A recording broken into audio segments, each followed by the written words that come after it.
Hello students, मैं doctor Pallav Mittal, सह आचार्य राजनीतिक विज्ञान विभाग, एलबीएस गवर्नमेंट कॉलेज कोटपुतली।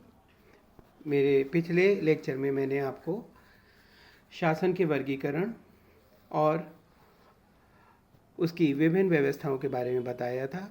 अपने इस दूसरे लेक्चर में मैं उसी विषय पर आगे बढ़ते हुए शासन के परिवर्तन चक्र और उसके साथ ही अरस्तु के द्वारा जो शासन व्यवस्था के बारे में विचार प्रस्तुत किए गए हैं उसकी आलोचना तथा महत्व के बारे में बताऊंगा। शासन का वर्गीकरण करने के पश्चात अरस्तु शासन के परिवर्तन चक्र के बारे में बताता है। अरस्तु की धारणा है कि जिस प्रकार ऋतुओं का चक्र होता है जो स्वतः स्वाभाविक रूप में बदलता है, उसी तरह राजनीतिक परिवर्तनों का भी एक कालचक्र है जिसके अनुसार राज व्यवस्थाओं में परिवर्तन होते हैं। यद्यपि उनकी समय सीमा तय नहीं होती है। यह चक्र राजतंत्र से शुरू होता है क्योंकि यही शासन का श्रेष्ठ रूप है। राजा जब जनहित छोड़कर स्वार्थ सिद्धि के लिए कार्य करने लगे तो राजतंत्र निरंकुश तंत्र में बदल जाता है। इस व्यवस्था में कुछ समय बाद कुछ योग्य और अच्छे लोग मिलकर निरंकुश तंत्र को समाप्त कर कुलीन तंत्र की स्थापना कर लेते हैं, परंतु यह कुलीन तंत्र भी जब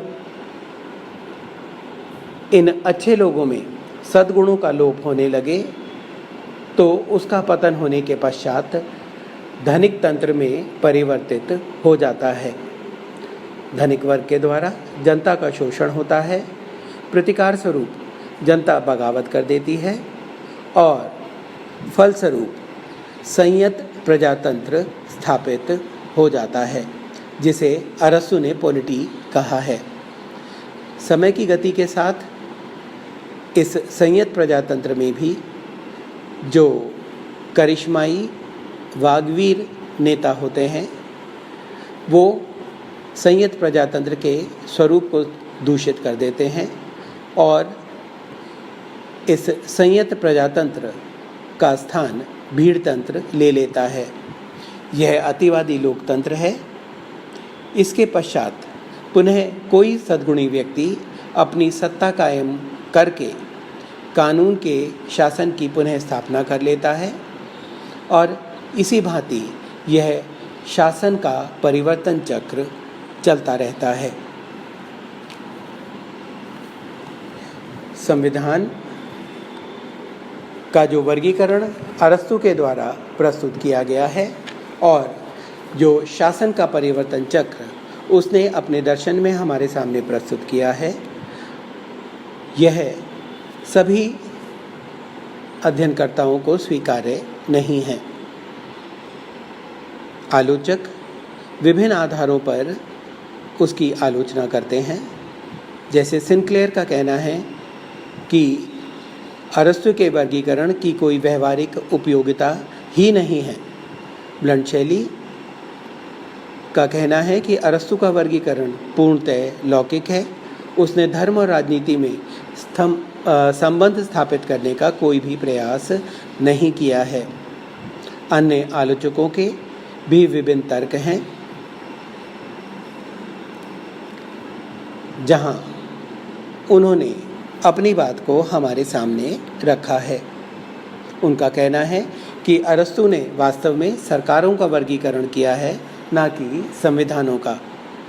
गार्नर का कहना है कि अरस्तु राज्य और सरकार में भेद ही नहीं कर पाता, इसलिए उसका वर्गीकरण राज्यों का वर्गीकरण नहीं बल्कि सरकारों का वर्गीकरण है। परंतु ये आलोचना का तर्क पूरी तरह से सही नहीं है, क्योंकि उस समय के तत्कालीन यूनानी नगर राज्यों में राज्य व सरकार में अंतर किया ही नहीं जाता था। अतः अरस्तु के द्वारा प्रचलित धारा से प्रभावित होना स्वाभाविक था। और उसी के अनुसार उसने राज्य का वर्गीकरण किया है। आलोचकों का ये भी मानना है कि अरस्तु के इस वर्गीकरण में मौलिकता का अभाव है, क्योंकि उसने इस वर्गीकरण में अपने गुरु प्लेटो के वर्गीकरण की नकल की है। प्लेटो ने विभाजन का आधार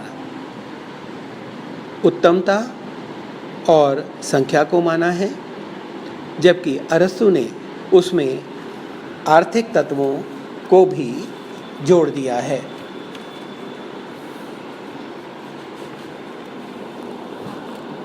जो तर्क अरस्तु के वर्गीकरण के विरोध में दिए गए हैं, उसमें यह भी कहा गया है कि संविधान राज्य और शासन में अंतर का अभाव है।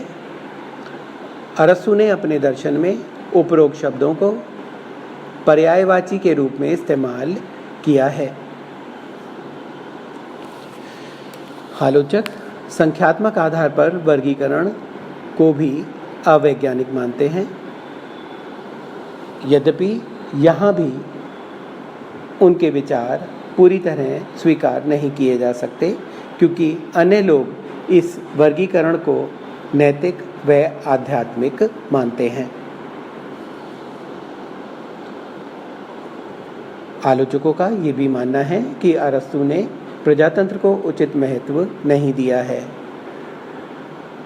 उनका कहना है अरस्तु प्रजातंत्र को भीड़तंत्र का पर्यायी मानता है, जबकि आधुनिक युग में यह एक श्रेष्ठ शासन पद्धति है। यह वर्गीकरण आलोचकों के अनुसार आधुनिक राज्यों पर खरा नहीं उतरता। अरस्तु का वर्गीकरण यूनानी नगर राज्यों के संदर्भ में था, जो कि आज की राष्ट्रीय और बहुराष्ट्रीय व्यवस्था पर लागू नहीं होता है। आलोचक ये भी मानते हैं कि उसका परिवर्तन चक्र त्रुटिपूर्ण है। व्यवहार में शासन व्यवस्थाओं में वैसे ही नियमित और व्यवस्थित परिवर्तन नहीं होते हैं, जैसा कि अरस्तु ने अपने परिवर्तन चक्र में हमको बताया है।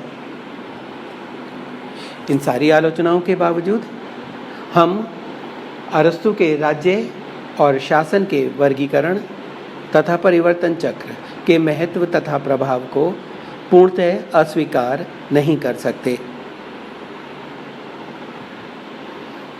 यह शासन व्यवस्थाओं का सबसे पहला व्यवस्थित वर्गीकरण था। आगे आने वाले समय में चाहे वो पोलिबियस हो, मैकियावेली, बोदा, मोंटेस्क्यू या J.W. मैरियट के द्वारा प्रस्तुत किया गया शासन व्यवस्था का वर्गीकरण हो, सभी राजनीतिक वैज्ञानिकों ने इसी वर्गीकरण से प्रेरणा लेकर अपना वर्गीकरण हमारे सामने प्रस्तुत किया है। वास्तव में अरस्तु का वर्गीकरण राजनीति का शाश्वत सत्य हमारे सामने प्रस्तुत करता है। गिलक्राइस्ट का कहना है कि आधुनिक सरकारों के स्वरूप के लिए यह वर्गीकरण पर्याप्त नहीं है, परंतु अभी तक जितने भी वर्गीकरण हुए हैं उनके लिए अरस्तु का वर्गीकरण ही एक मात्र ऐतिहासिक आधार कहा जा सकता है।